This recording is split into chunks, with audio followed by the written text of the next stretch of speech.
It's been a couple of months since the Angry Tias and Abuelas were formed.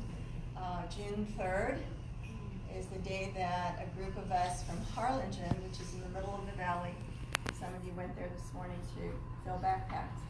A group of us drove to the Reynosa Bridge because we had heard from Jennifer about the people on the bridges and that she discovered in late May, and here it was June 3rd, and sure enough there were 40 people camped out, many families from Honduras, Guatemala, mostly Honduras, and some Cubans. And that was the beginning of what is now approximately 9 weeks of varied effort that has ranged from continuing to go to the bridges. We continue to do that. We have a lot of activity on the Brownsville Bridge. How many of you went to the B&M Bridge this morning? Some of you got drenched by rain, I understand too, so sorry about that. Blessings. Yeah, so we've been through all kinds of weather with this situation. At the beginning was 105-degree heat on the Reynosa Bridge with the sun, just literally horizontally shining on those families. They're just really scorched. And so, and then heavy rains in Brownsville about a month ago. And so, they're subject to all of the conditions of weather, and as well as all the other conditions that they're under. So you experienced some of that this morning. Brownsville is where we're seeing action, if you will, now. Reynosa Bridge, we've seen it off and on. There have been long periods when there's nobody on the bridge at all, and Jennifer made some references to that because of the fact that they can't get from the Mexican shelters to the bridge. You're not seeing them on the bridge. And then occasionally we'll see a flukish kind of thing where all of a sudden there's a group of Cubans on the bridge. So whenever we hear from one of our points of contact, and we're spread clear across the valley from Brownsville to McAllen, whenever we hear, we just saw 5 people on the bridge, the B&M Bridge, or the Gateway Bridge in Brownsville, or 20 people on the Reynosa Bridge, it's an immediate response, an immediate crisis response where people get in their cars. We have backpacks now at the ready, and so there's a lot of messenger texting. How many backpacks do you have in your house? How many backpacks are in the church? How many? Okay, we need 26 backpacks over here. Rush another 50 miles in the other direction and take 30 over there. So it's really a crisis response team. I think we finally realized that a couple of weeks ago. That may be long, but it was like, okay, what is it we're doing, and why do we all just feel completely overwhelmed all the time? We don't know what day it is, and we don't know how long we've been doing this. Because I think that's what happens to crisis response teams. They just literally become so focused on what they're doing and responding to human need that everything else just kind of becomes a blur. So we've been there. And I see at least 3 Tias and Abuelas in the room. Could you raise your hand if you're, okay. So there's Madeline and Susan and Lizzie. And they've all been through what I call the baptism of fire over the past numbers of weeks. And they have been transporting moms or dads from the Port Isabel Detention Center in their cars to La Posada, which is a shelter in San Benito, or to someone's home overnight.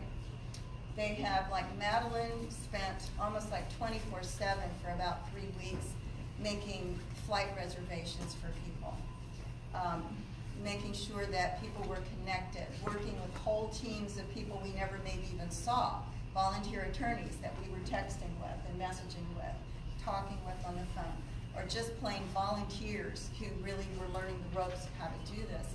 And those are people from all over the country. And at one point we had huge numbers of people who just basically descended upon the valley, who were volunteers from all over the country, and they were here to try to get into the detention centers to meet with people, or they were just on the phone trying to meet with them.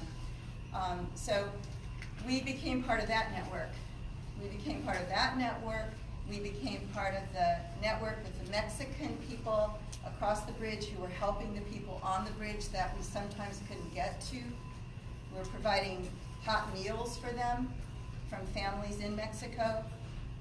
We're providing, instant provisions. So we've learned how to become kind of like a Red Cross, a mini Red Cross in a way here in the Valley. We have the Bus Depot group, and I'm pointing over that way to Susan and Lizzie. And for just about 3 or 4 weeks, I think it's only been 3 weeks. 3 weeks since Lizzie sort of went in head first into this. Okay, and she has done everything you can imagine. Everything she's been called upon, she's become the expert on everything, and Susan too. It's just really an amazing group of women. And we do have some men that have been tremendously supportive and have been also involved in this, particularly in Brownsville. Our Tios and Abuelas in Brownsville, who've been enormous at going to the Brownsville Bus Depot to see who just got dropped off by the Border Patrol with no tickets, no bus tickets, no nothing, no food, no money, just left. And so our team in Brownsville, some of you met Elisa this morning, Elisa Filipon. She has created an amazing response team there. And they're just wonderful. I mean, they're always monitoring the bus station at night to see what's going on. Quickly, they pull together. They put people in either homes or hotels or wherever they can find safe lodging for them overnight, if that's necessary or possible. And they bring them food, and they bring them blankets and everything else. So that's just a little mini description of what the angry Tias and Abuelas are about. There's a lot more.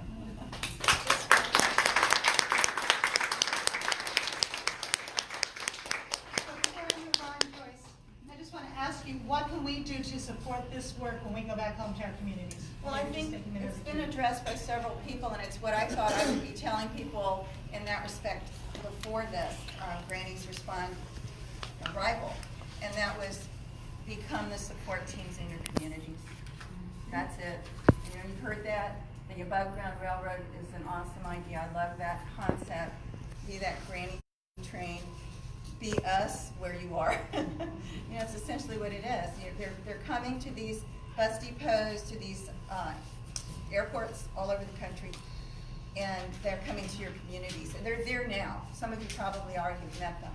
But as you were coming down here, they're going up there, going up there, and out there, all over the country. So they're arriving. Groups like IFT, Immigrant Families Together. That's one of the groups we coordinate with to make sure that if we find somebody who's sick and getting on the bus, they're going to be in Houston, please get there and help them. So they're a support team already. And then there's Interfaith Welcome Coalition in San Antonio that meets people, and they've been doing that for 2 years. What the Angry Tias and Abuelas have been doing links back to a comment that Beth made. And that is the disconnect and the gap between what is done by the government and what is the abilities of nonprofit agencies. And by these nonprofit agencies, I'm referring to those that are humanitarian need agencies. There is a huge gap between those. And able to fill that gap, there fortunately is the Angry Tias and Abuelas. So we're providing them food, providing them immediate needs for cash, for travel money, for a ride from a detention center to an airport or to a bus station. Those are the things that they are able to provide, not at government expense, not at some grant that they've received, but just because of people like yourselves that can donate $10, $15, $20 at a time, that can be able to help them. So I encourage you all to take that away and to do that.